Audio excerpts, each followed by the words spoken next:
कल्पना कीजिए, कुरुक्षेत्र अभी शांत है। न शंखनाद हुआ है, न रथों की गर्जना। लेकिन इस शांति के पीछे ऐसा रहस्य छिपा है जिसे जानकर आज भी रोंगटे खड़े हो जाते हैं। क्या आप विश्वास करेंगे कि महाभारत युद्ध से पहले पांडवों में से एक स्वयं दुर्योधन के पास गया था? वो भी कोई और नहीं बल्कि पांडवों में सबसे बुद्धिमान, सबसे शांत और सबसे रहस्यमयी सहदेव। हाँ, वही सहदेव जिनकी आंखें भविष्य को पढ़ सकती थीं, जिनके लिए ग्रह नक्षत्र केवल आकाश नहीं बल्कि समय की सांसें थे। और वही सहदेव जो अपने सबसे बड़े शत्रु से मिलने का साहस कर बैठे। लेकिन क्यों? यही प्रश्न आज भी इतिहास के पन्नों में गूंजता है।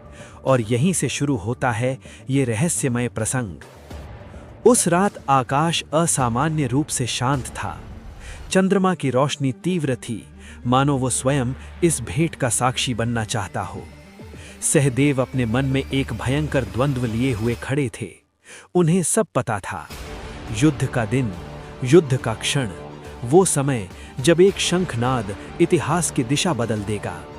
सहदेव जानते थे, यदि कौरव सही मुहूर्त में युद्ध प्रारंभ करें तो प्रारंभिक बढ़त उन्हें मिल सकती है। लेकिन वे ये भी जानते थे कि अंतिम विजय धर्म की ही होगी। तो फिर प्रश्न उठता है, क्या ये ज्ञान छुपाया जाना चाहिए था? यही वो क्षण था जहां सहदेव केवल पांडव नहीं रहे, वे धर्म के प्रतिनिधि बन गए।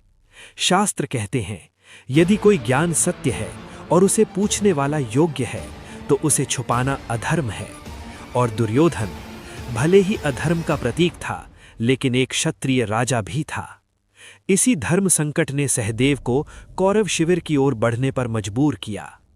जब दुर्योधन ने सहदेव को अपने सामने खड़ा देखा तो वो चौंक गया। पांडवों में से तुम, और वो भी अकेले? उस क्षण दुर्योधन के मन में अनेक शंकाएं उठीं।